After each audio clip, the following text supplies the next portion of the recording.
ಸಂಪುಟದಲ್ಲಿ ಸ್ಥಾನ ಪಡೆಯೋಕೆ ಆಕಾಂಕ್ಷಿಗಳ ಸರ್ಕಸ್ ನಡೀತಾ ಇದೆ. ವರಿಷ್ಠರ ಭೇಟಿಗೆ ದೆಹಲಿಗೆ ಕೆಲ ಆಕಾಂಕ್ಷಿಗಳ ಪ್ರಯಾಣ. ವರಿಷ್ಠರ ಮೇಲೆ ಒತ್ತಡಕ್ಕೆ ಮುಂದಾಗಿದ್ದಾರೆ ಹಿರಿಯ ಕಾಂಗ್ರೆಸ್ ಶಾಸಕರು. ಸಂಪುಟದಲ್ಲಿ ಸ್ಥಾನವನ್ನ ಪಡೆಯೋದಕ್ಕೆ, ಮಂತ್ರಿ ಆಗೋದಕ್ಕೆ ಸರ್ಕಸ್ ಮುಂದುವರಿತಾ ಇದೆ. ಸಹಜವಾಗಿ ವರಿಷ್ಠರ ಭೇಟಿಗೆ ದೆಹಲಿಗೆ ಕೆಲ ಆಕಾಂಕ್ಷಿಗಳು ಹೋಗೋದಕ್ಕೆ ರೆಡಿಯಾಗಿದ್ದಾರೆ. ಒತ್ತಡವನ್ನ ಹಾಕೋದಕ್ಕೆ ಹಿರಿಯ ಶಾಸಕರ ಲಾಬಿ ನಡೀತಾ ಇದೆ. ಹಾಲಿ ಸಚಿವರಿಗೆ ಸಂಪುಟದಿಂದ ಕೈಬಿಡುವಂತಹ ಅನುಮಾನ ವ್ಯಕ್ತವಾಗ್ತಿರುವುದು. ಹೀಗಾಗಿ ಕೆಲ ಸಚಿವರಿಂದಲೂ ಕೂಡ ವರಿಷ್ಠರ ಮೇಲೆ ಒತ್ತಡ ಇದೆ. ನಮ್ಮನ್ನ ಕೈ ಬಿಡಬೇಡಿ ಎನ್ನುವಂತ ರೀತಿ ಸಚಿವರಾದ ಬೈರತಿ ಸುರೇಶ್, ಜಮೀರ್ ದೆಹಲಿಗೆ ಹೋಗೋದಕ್ಕೆ ರೆಡಿಯಾಗಿದ್ದಾರೆ. ಇನ್ನು ಈಗಾಗಲೇ ದೆಹಲಿಯಲ್ಲಿದ್ದಾರೆ ಬಿಕೆ ಹರಿಪ್ರಸಾದ್. ನಿನ್ನೆಯೇ ದೆಹಲಿಗೆ ತೆರಳಿದ್ದಾರೆ ಅಜಯ್ ಸಿಂಗ್. ಸಿಎಂ ನಿವಾಸ ಕಾವೇರಿಗೆ ಸಚಿವರು ಹಾಗೂ ಸಚಿವ ಸ್ಥಾನದ ಆಕಾಂಕ್ಷಿಗಳ ದಂಡೇ ಹರಿದು ಬರ್ತಾ ಇದೆ. ಶಾಸಕ ಬಿಆರ್ ಪಾಟೀಲ್, ಸಿಎಂ ಕಾನೂನು ಸಲಹೆಗಾರ ಪೊನ್ನಣ್ಣ, ಶಾಸಕ ವಿಜಯಾನಂದ ಕಾಶಪ್ಪನವರ್, ಸಚಿವರಾದ ಎಚ್.ಸಿ. ಮಹದೇವಪ್ಪ, ಕೃಷ್ಣ ಬೈರೇಗೌಡರು, ಶಾಸಕ ಪ್ರದೀಪ್ ಈಶ್ವರ್, ಇನ್ನು ಸರ್ಕಾರದ ಮುಖ್ಯ ಸಚೇತಕ ಅಶೋಕ್ ಪಟ್ಟಣ್, ಶಾಸಕ ಸಂಗಮೇಶ್ ಸಿಎಂ ಸಿದ್ದರಾಮಯ್ಯನವರ ಭೇಟಿಗೆ ಬಂದಿರು. ಇನ್ನು ನಾಯಕತ್ವ ಬದಲಾವಣೆ ಹಾಗೂ ಸಚಿವ ಸಂಪುಟ ಪುನಾರಚನೆ ಬಗ್ಗೆ ಯಾರ್ಯಾರು ಏನ್ ಮಾತನಾಡಿದ್ರು ನೋಡಿ. ಇಲ್ಲಿಗೆ ಹೋಗ್ತಾ ಇರೋದು ಪ್ರಧಾನಮಂತ್ರಿಗಳಿಗೆ ಭೇಟಿಯಾಗಕ್ಕೆ.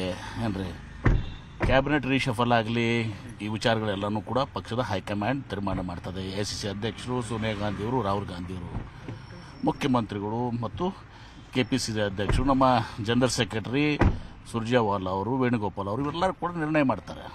ಏನೇ ಇದ್ರೂ ಕೂಡ ನನಗೆ ಗೊತ್ತಿಲ್ಲ. ನನಗೆ ಹೈಕಮಾಂಡ್ ಇವತ್ತಿನ ದಿವಸ ಈ ಎಲ್ಲ ವಿಚಾರಗಳು ಅಪ್ರಸ್ತುತ. ಈಗ ಪ್ರಧಾನಮಂತ್ರಿಗಳಿಗೆ ಭೇಟಿಯಾಗಿ ಹೋಗ್ತಾ ಇದ್ದಾರೆ. ಉಳಿದೆಲ್ಲ ವಿಚಾರಗಳು ಪಕ್ಷ ತೀರ್ಮಾನ ಮಾಡ್ತದೆ.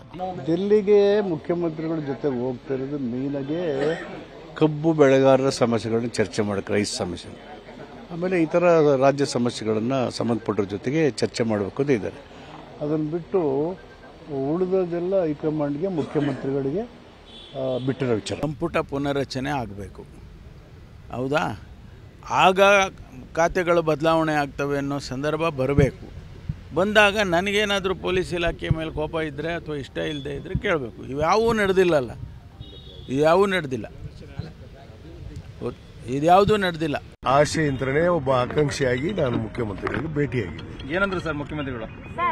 ನೋಡೋಣ, ಇನ್ನೂ ಮಾಡೋ ಕಾಲ ಬಂದಾಗ ಮಾಡೋಣ ಅಂತ ಹೇಳಿದ್ದಾರೆ. ನೋಡಿ, ಕಾಂಗ್ರೆಸ್ ಪಕ್ಷದಲ್ಲಿ ಕಳೆದ 50 ವರ್ಷದಿಂದ ನನ್ನ ತಂದೆ, ನನ್ನ ತಾಯಿ, ನಾನು ಕಾಂಗ್ರೆಸ್ ಪಕ್ಷದಲ್ಲೇ ಭದ್ರ ಒಂದು ಬುನಾದಿಯಾಗಿ ಕಾಂಗ್ರೆಸ್ ಪಕ್ಷದಲ್ಲಿ ನಾವು ಇದ್ದೀವಿ. ಕಾಂಗ್ರೆಸ್ ಪಕ್ಷದಲ್ಲಿ ಸೇವೆ ಸಲ್ಲಿಸಿದ್ದೀವಿ. ಅದಕ್ಕೆ ನಮ್ಮನ್ನು ಗುರುತಿಸಿ ಅಂತ ಕೇಳ್ಕೊಂಡಿದ್ದೀವಿ ಅಷ್ಟೇ. ಕೊಡ್ತಾರ ವಿಶ್ವಾಸ ಇದೆ ಸರ್? ವಿಶ್ವಾಸ ಖಂಡಿತವಾಗಿ ಇದೆ. ಯಾರ ಜೊತೆ ಚರ್ಚೆ ಮಾಡಿದೆ ಸರ್? ಮುಖ್ಯಮಂತ್ರಿಗಳು, ಉಪಮುಖ್ಯಮಂತ್ರಿಗಳು, ನಮ್ಮ ಏನು ಎಐಸಿಸಿಯ ಜನರಲ್ ಸೆಕ್ರೆಟರಿ ಇದ್ದಾರೆ, ಕೆ.ಸಿ. ವೇಣುಗೋಪಾಲ್ ಅವರು, ರಣದೀಪ್ ಸಿಂಗ್ ಸುರ್ಜೇವಾಲಾ ಅವರು, ಎಲ್ಲರಿಗೂ ವಿನಂತಿ ಮಾಡ್ಕೊಂಡಿದ್ದೀವಿ. ಖರ್ಗೆ ಅವ್ರಿಗೂ ವಿನಂತಿ ಮಾಡ್ಕೊಂಡಿದ್ದೀವಿ. ನಮ್ಮ ನಾಯಕರು ಇಲ್ಲೇ ಇದಾರಲ್ಲ, ದೇವ್ರು ಇಲ್ಲೇ ಇದ್ದಾಗ ಅದೇನೋ ಅಂತಾರಲ್ಲ, ಬೇರೆ ಊರಿಗೆ ಹೋಗಿ ದೇವ್ರು ಹುಡುಕಿದ್ರಂತೆ. ದೇವ್ರು ಇಲ್ಲೇ ಇದ್ದಾರೆ. ನಮ್ಮ ಸಿದ್ದರಾಮಯ್ಯ ಅವರೇ ದೇವರು, ಡಿ.ಕೆ. ಶಿವಕುಮಾರ್ ಅವರೇ ದೇವರು, ಮತ್ತೆ ಯಾರು? ಹೊಸದಾಗಿ ಏನು ಆಯ್ಕೆ ಆಗಿದ್ದಾರೆ, ಅದೇನೋ ನಾನು ಟಿವಿಗೆ ಮಾಧ್ಯಮದಲ್ಲಿ ನೋಡಿದೆ. ಹೊಸಬ್ರಿಗೆ 15 ಜನಕ್ಕೆ ಅವಕಾಶ ಮಾಡಿಕೊಂಡ್ರಂತೆ, ಕೊಡ್ತೀವಿ ಅಂತ ಏನೋ ಬರ್ತಾ ಇದೆ ಅಂತೇಳಿ. ಅದನ್ನು ಮಾಡಿದ್ರೂ ಉತ್ತಮ ಆಗ್ತದೆ. ಯಾಕೆಂದರೆ ಹೊಸಬ್ರ ಹತ್ರ ಹೊಸ ಹೊಸ ಥಾಟ್ಸ್ ಇರ್ತದೆ, ಏನು ಅಭಿವೃದ್ಧಿ ಅದ್ರ ಬಗ್ಗೆ, ಅದೊಂದು ಅನುಕೂಲ ಆಗ್ತದೆ ಅಂತ ನನ್ನ ಅಭಿಪ್ರಾಯ. ಹೊಸಬ್ರಿಗೆ ಅವಕಾಶ ಮಾಡಬೇಕು. ಕೊಟ್ಟರೆ ಯಾರು ಬೇಡ ಅಂತಾರೆ, ಹಂಗಂತ ನನಗೆ ಕೇಳಲ್ಲಪ್ಪ. ನಂದು ಬೇರೆ ಅಜೆಂಡಾ ಇದೆ, ನನ್ನ ಅಜೆಂಡಾ ಹೇಳಿದ್ದೀನಿ. ನನ್ನ ಅಜೆಂಡಾ ಬೇರೆ ಇದೆ, ನಾನೇನು ಕೇಳಲ್ಲ. ಬೇರೆಯವ್ರಿಗೆ ಮಾಡಿಕೊಳ್ಳಿ, ಏನೂ ಮಾತಾಡಲ್ಲ. ನಾನು ಹೇಳಿದ್ದೀನಿ, ಡಿಸೆಂಬರ್ ಆದಮೇಲೆ ಜನವರಿ 1ನೇ ತಾರೀಕು ಹೊಸ ವರ್ಷಕ್ಕೆ ಮಾತಾಡೋಣ ಆ ವಿಷಯನ. ಈಗೇನು ಸಂಪುಟ ವಿಸ್ತರಣೆ ಇದೆ, ಯುವಕರಿಗೊಂದು ಅವಕಾಶ ಮಾಡೋಕ್ಕೆ ಮಾಧ್ಯಮ ಮುಖಾಂತರ ಮನವಿ ಮಾಡ್ತೀನಿ. ಏನು ಬದಲಾವಣೆ ಇಲ್ಲ ಸದ್ಯಕ್ಕೆ ನಡೀಲಿ. ಸಿಎಂ ಸಿದ್ದರಾಮಯ್ಯ 5 ವರ್ಷ ಸಿಎಂ ಸರ್.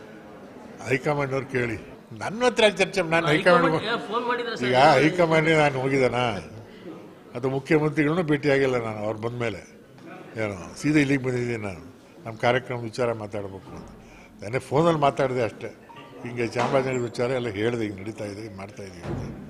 ಅದಕ್ಕೆ ಅವ್ರು ಹೋಗಿ ನಿಂತ್ಕೊಂಡು ಸ್ವಲ್ಪ ಚೆನ್ನಾಗಿ ಮಾಡಿಸಿಯಪ್ಪ ಅಂತ ಹೇಳಿದ್ರು. ಅದಕ್ಕೋಸ್ಕರ ಬಂದಿದ್ದೀವಿ. ಸರ್, ನಿಮ್ಮ ಆಪ್ತ ವಲಯದಲ್ಲಿರೋದ್ರಿಂದ ನಿಮ್ಮ ಜೊತೆ ಏನಾದ್ರು ಹಂಚ್ಕೊಂಡಿದ್ದಾರೆ ಸರ್? ನಾನು ಭೇಟಿನೇ ಆಗಿಲ್ವಲ್ಲ ಗುರು.